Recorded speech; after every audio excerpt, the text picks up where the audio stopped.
Man, I'm ready to talk some NFL this weekend coming up. And who knew that when we went to bed last night, we potentially saw the most entertaining Thursday night game of the year. And I should say, who knew when we woke up Thursday morning we might see the most entertaining? Roger said, yeah, I'll probably watch. Who's playing? And then I said Rams-Niners, and he thought, maybe not. Do I have to? What else is on? I'll tell you what, there was nothing else on, and it was worth watching. There's no doubt about that. Freddie Coleman joins us every Friday morning here on Big Board Sports 104.5, the Team ESPN Radio at 10:30. And, of course, Freddie was so gracious with his time earlier in the week, Tuesday night, to MC the Coaches versus Cancer basketball event. More than $260,000 raised in the fight against cancer, and 80% of that money stays here in the capital region. It is a great event year in and year out, and it's always great to have Freddie part of that. He joins us now. Freddie, you're stuck with me, Chris Honorado, and the closer, Brian Mariano, this morning as Roger is off. How are you, man?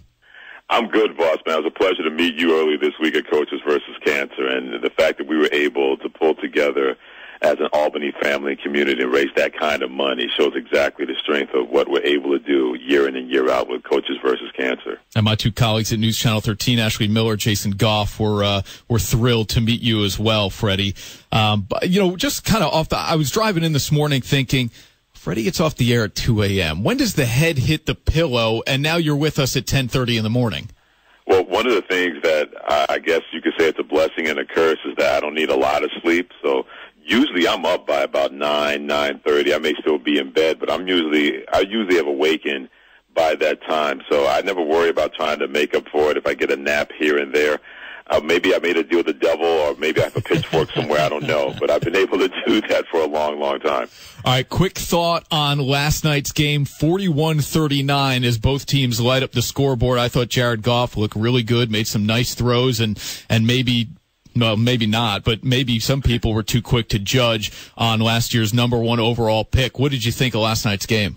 Well, I'll say this about last night's game. Two things. Number one, not saying that Joe Montana was on one side and Brian Hoyer and that Kurt Warner was on the other side and Jared Goff, but you've seen the creativity why Sean McVay was hired by the Rams and Kyle Shanahan was hired by the San Francisco 49ers.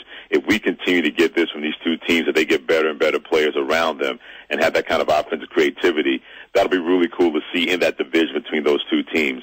And number two, how much of what Jared Goff did or has been able to do so far this year is an indictment of Jeff Fisher as a head coach, because for the longest time, I always heard that Jeff Fisher was one of the best coaches in the NFL, and I said going 8-8 every year makes you one of the best coaches in the National Football League.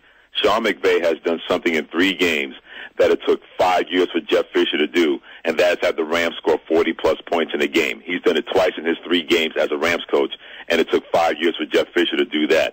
To me, so far this year with Jared Goff and the Rams and the offense, that's a complete indictment how overrated of a coach Jeff Fisher was all those years with the Rams.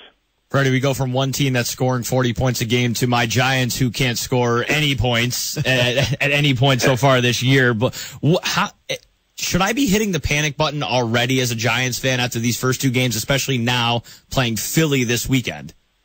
I don't know if you should hit the panic button, but your hand should not be far away, and here's why. Because 5 years ago, if you had these kind of struggles, Eli Manning was still a good enough quarterback where he could put this team on his shoulders.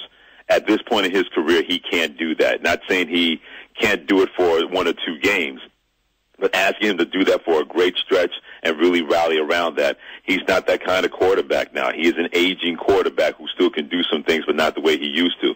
It also does not help that if you're seeing ghosts because you're worried about your offensive line, specifically your left tackle, Eric Flowers, who can't protect you against people, and now you're facing the Eagles' defense that gets pressure on the quarterback and dials up that pressure.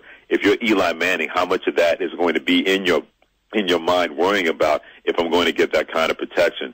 So I'm not going to say it's a panic button situation, but if the Giants start 0-3, if they lose to Philadelphia on Sunday, they're not making the playoffs, and then we'll really see exactly what kind of character, what kind of Giants football team we're going to see the rest of the year. And today's injury report was just released. B.J. Goodson, who, of course, had that really, really good game Sunday night in Dallas, is out still with that shin injury. Bobby Hart is out with the ankle injury along the offensive line for the Giants, and questionable Janoris Jenkins and Evan Ingram. So the Giants are going to go to Philly banged up in a tough spot here, trying to avoid an 0-3 start. We've seen only 3 teams in history start 0-3 and make the playoffs, just to make you feel better about the situation there, closer. Awesome. Freddie, who's got a better shot to win Sunday, the Jets or the Bills? Boy, that's a really good question. I'm still going to say the Bills because the Jets are not a good football team, and Miami is not bad. Their defense is pretty good. They have some playmakers with Jay Cutler. Jay Cutler, his best season in Chicago was when Adam Gase was the offensive coordinator, and now he's the head coach. I think we can have this conversation all year long, and I'm still going to say the Buffalo Bills because the Buffalo Bills aren't a terrific football team, but at least they have some fight. They have some spirit. They have enough talent where they can keep themselves in the game. And think about this. They're a drop pass away from being 2-0 in the season. That catch should have been made at the goal line to put them in a position to beat the Carolina Panthers. The Jets are just a bad football team. They're devoid of playmakers. They're devoid of talent. You can fight and have that spirit all you want, but if you don't have anybody that can make plays, you have to hope that everything goes perfect for you and perfect against the other team. And no way that the New York Jets are going to have that luck in 2017. Freddie, all right, let's go off the board here a little bit away from the regional teams. I think we're all picking New England to beat the Texans, although I think Houston keeps it closer than what the spread would suggest, 2 touchdowns. What games are you looking forward to most on Sunday that wouldn't involve one of our Giants, Jets, Bills, or Pats? I'll say this, that the one game I'm looking at, that Falcons-Lions game, early on has me intrigued because you have 2 quarterbacks playing at an extremely high level once again, and Matthew Stafford for the Detroit Lions and the Atlanta Falcons, of course, for Matt Ryan. I think both of these defenses have the ability to get pressure on the quarterback. Granted, Ziggy Ansah is not going to be playing against Eric Flowers at left tackle, so he won't be able to make another bid for Defensive Player of the Year.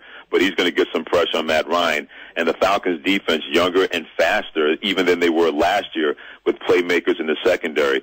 Both offenses are going to have their way a little bit, but both defenses will make it tough on them. That's one game I've circled that said to myself, that could be a very interesting game with 2 of the 4 undefeated teams in the NFC playing against each other on Sunday. Freddie, I'm going to go a little off the script here, too, and we'll go right to baseball because now my Giants aren't playing well, but the Yankees are right in the thick of things. But one of the bigger storylines this weekend came off the bat of Todd Frazier, and the story now has been, should we have more protection around home plate and down the lines in these baseball stadiums? What is your position on what we should do in MLB stadiums, and do you think that'll change in the near future? I think it's going to completely change because already 13 teams have said they're going to extend the netting and I know there are going to be some fans out there, just like it was in the National Hockey League, when they put the netting up and fans were complaining about it, then they went to the game and realized it did not impair their vision to watch the game or harm their experience.